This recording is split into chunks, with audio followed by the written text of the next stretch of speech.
We will now consider log number 5534 by Mr. DeLuzio. For what purposes, gentlemen, seek recognition? Mr. Chairman, I have an amendment at the desk. Will the clerk please distribute the amendment? Without objection, the reading of the amendment is dispensed with. I reserve a point of order against the amendment. The gentleman is now recognized to explain his amendment. Thank you, Mr. Chairman. This amendment is to update the Insurrection Act dating back to 1807, and because of issues with waivers, I will ultimately withdraw, but before then, I'll yield 2 minutes to the gentlelady from California, Ms. Jacobs. Thank you, Congressman DeLuzio. In Los Angeles, we've seen excessive force, questionable detentions, intimidation tactics, and legal rights violations by our military, and that's just a glimpse of what we could see nationwide if President Trump invokes the Insurrection Act and turns U.S. troops on civilians. Now, right now, the statute is vague, archaic, and ripe for abuse. Our amendment fixes that. It narrows and clarifies the criteria for the domestic deployment of military troops for law enforcement purposes. It specifies that the use of the military is a last resort and is authorized only if the use of civilian law enforcement authorities would be insufficient.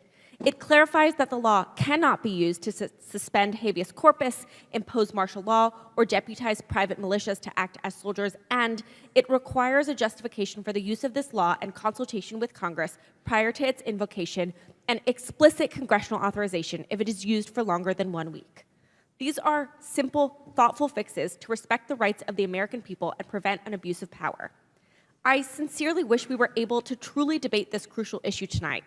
And if we had been, I would have strongly urged all of my colleagues to support this critical amendment needed to protect our democracy regardless of which party you're in. Because honestly, without real reforms on the Insurrection Act, it feels like we are all just rearranging the deck chairs on the Titanic all night tonight instead of addressing the actual issues at hand. So unfortunately, we are not able to do that. And I thank my colleague, Mr. DeLuzio, for yielding time, and I yield back to him. I thank the gentlelady. As I said, Mr. Chairman, because of a lack of waiver, we'll be withdrawing, and I yield back to the chairman.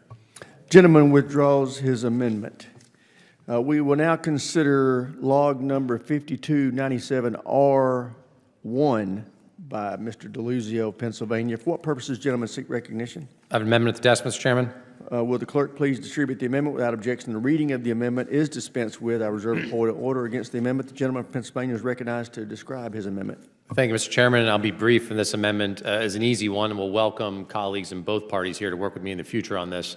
This is about giving the Pentagon and the Secretary more of a say, more of an ability to weigh in when we see mergers and acquisitions that could harm competition in our defense industrial base. I think there is broad agreement here that we need more competition in our defense industrial base. We need new entrants and new companies coming into the defense industrial base, and we need to make sure that there aren't transactions that are reducing competition.